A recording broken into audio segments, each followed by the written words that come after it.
Olá, meus irmãos, boa noite. Novamente aqui no nosso querido e amado canal do Centro Espírita Eurípides Barçanufo. Estamos aqui para continuar com as nossas questões dos livros dos Espíritos, né?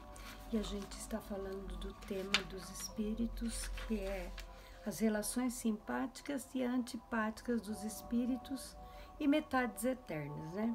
Então, nós vamos depois para a questão 295 e vou até 299. E antes de iniciarmos, agradecer a Deus, a Jesus, os mentores espirituais e toda a espiritualidade amiga que nos assiste, que possa nos conduzir no entendimento da leitura, para que a gente possa cada dia mais estarmos cumprindo os propósitos espirituais que devemos fazer, orientar e amparar em tudo que for permitido por Deus, por Jesus. Gratidão a todos os nossos mentores e todo auxílio que recebemos dos benfeitores espirituais. Que assim seja e graças a Deus. Então, falando das relações simpáticas e antipáticas, a questão 295 nos pergunta, Kardec aos espíritos, que sentimentos experimentam depois da morte aqueles que fizeram mal aqui neste mundo?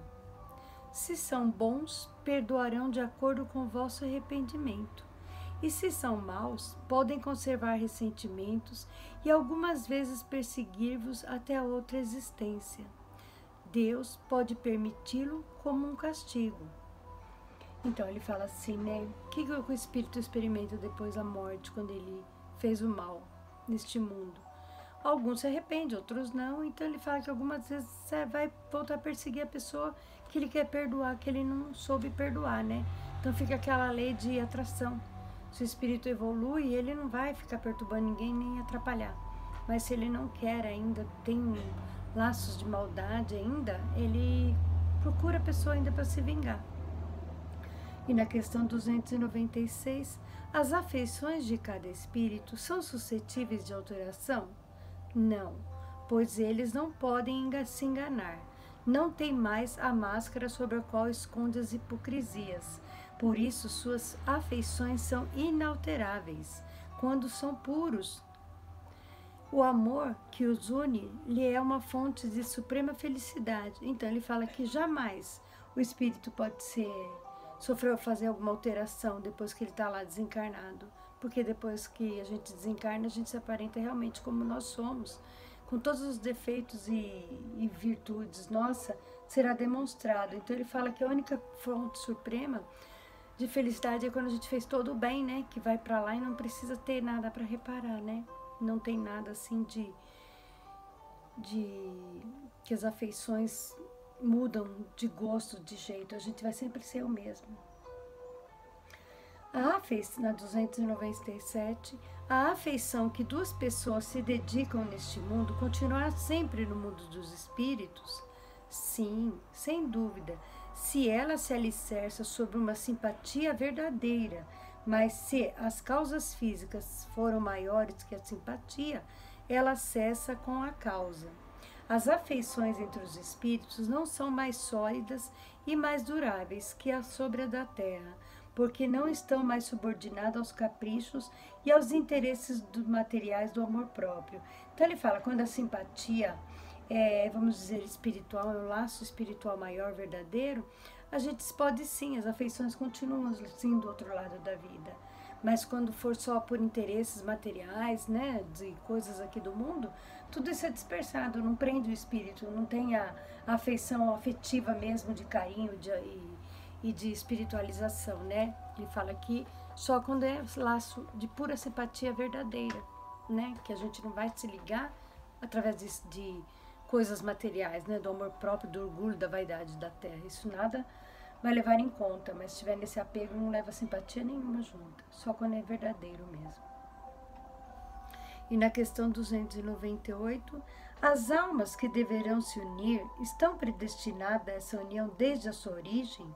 E cada um de nós tem alguma parte no universo, a sua metade, a qual se reunirá fatalmente um dia?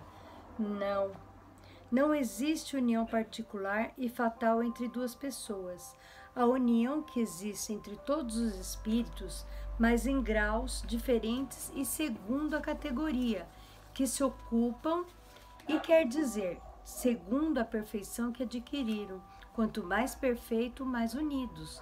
Da discórdia nasce todos os males humanos, e da concórdia resulta a felicidade completa. Então eles nos falam aqui, né? Se as nossas almas são predestinadas a unir de uma origem, ele fala que não, que cada uma de nós tem a alma em particular, né? E as almas vão se encontrando por afinidades de evolução espiritual, de graus diferentes, para poderem se ajustar e se caminhar para a evolução dos espíritos, que não é uma união já preparada, predestinada já para a gente se encontrar, que a gente vai se encontrar conforme a nossa evolução, se aperfeiçoando para que as categorias de espíritos afins se encontrem e façam o processo evolutivo juntos. E na questão 299, em que sentido se deve entender o termo metade de certos espíritos que servem para designar os espíritos simpáticos? Essa expressão é inexata. Se um espírito fosse a metade do outro, separado dele seria incompleto. Então ele fala bem claro, né? Fala, minha cara metade, né? Minha metade tá. Não existe isso, porque ele fala que é uma expressão inexistível, não é admissível, porque se fosse metade o espírito estaria separado e não seria um espírito completo.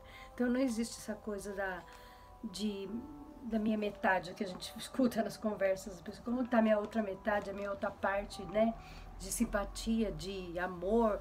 Não existe, isso vai só adquirindo as relações quando a gente vai tendo a simpatia, a evolução espiritual junto e caminhando num processo evolutivo, a gente vai encontrando almas afins e trabalhando nesse processo. Então, com essa simpatia que a gente vai falando, das simpatias, das antipatias, né? Que eu tenho espíritos que você às vezes nem suporta, talvez por outros resgates espirituais, né? A gente não tem muita afinidade, mas às vezes convive no mesmo lar por um processo evolutivo, né? E de almas assim, que é minha metade, a outra metade do espírito, isso é inadmissível, o espírito é completo. Ele não é incompleto, que deixou bem claro para nós, porque o espírito, ele é perfeito, ele nunca vai vir fora de compreensão espiritual daquilo que Deus permitiu que nós viéssemos completo, né? Então, nessas questões, ainda que a gente dividir os tópicos para melhor entendimento, melhor esclarecimento, a gente vai agradecendo a Deus, a Jesus, a espiritualidade amiga, os benfeitores espirituais da nossa casa espírita, dos nossos anjos da guarda, mentores de luz, a toda a equipe espiritual que nos assiste, que possa nos amparar, nos acolher, para que possamos direcionar as nossas melhores vibrações ao planeta Terra, para que juntos, Senhor, nesse amor, nessa divina misericórdia, possamos rogar a paz, a luz, a evolução a todo o nosso planeta, familiares, amigos, conhecidos, espíritos em sofrimento, e principalmente nessa fase de transição de planeta de expiação para a regeneração, que nós vibremos com muita fé e amor para o reajuste espiritual do nosso planeta, e que a gente possa, junto a Deus, a Jesus e a toda a equipe espiritual que nos assiste, rogar a misericórdia para o nosso mundo. Então vamos com a prece de Ismael, para que possamos vibrar a paz, o perdão e a harmonia para o nosso planeta e para toda a nossa humanidade. Prece de Ismael. Glória a Deus nas alturas, paz na terra aos homens de boa vontade. Jesus, bom e amado Mestre, sustenta os teus humildes filhos pecadores nas lutas deste mundo. Anjo bendito do Senhor, abre sobre nós as tuas brancas asas e abriga-nos do mal do mundo. Levanta os nossos espíritos a majestade do teu reino e infunde em todos os nossos sentidos a luz do teu imenso amor. Jesus, pela tua sagrada paixão, pelos teus martírios na cruz, dá a esses que se acham ligados ao pesado fardo da matéria orientação perfeita do caminho da virtude, único pelo qual podemos te encontrar. Jesus, paz a eles, misericórdia aos nossos inimigos, recebe no teu seio bendito a prece do último dos teus servos. Bendita estrela, farol das imortais falanges, purifica-nos com teus raios divinos, lava-nos de todas as culpas e atrai-nos para junto do teu seio, santuário bendito de todos os amores. Se o caminho é de espinhos, escurecendo nosso horizonte com as trevas do pecado, rebrilha mais com a tua misericórdia, para que, seguros e apoiados no Santo Evangelho, possamos trilhar e vencer as escabrosidades do carreiro e chegarmos às moradas do teu reino. Amiga estrela, farol dos pecadores e dos justos, abre o teu seio divino e recebe a nossa súplica pela humanidade inteira. Que assim seja, e graças a Deus. Pai nosso, que estais no céu, santificado seja o vosso nome. Venha a nós o vosso reino e seja feita a tua vontade, assim na terra como no céu. O pão nosso de cada dia nos dai hoje, Senhor. Perdoai as nossas dívidas, assim como nós perdoamos aos nossos devedores. E não nos deixeis cair em tentação, mas livrai-nos de todo mal, porque teu é o reino, é o poder e é a glória para sempre. Que assim seja. Graças a Deus, meus irmãos, graças a Deus.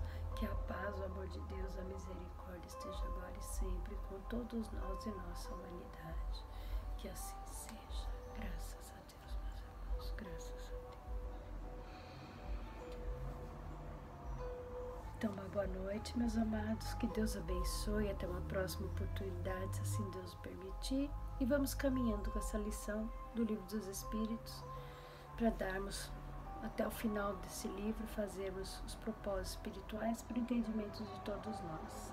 Meu abraço fraterno a todos e uma boa noite.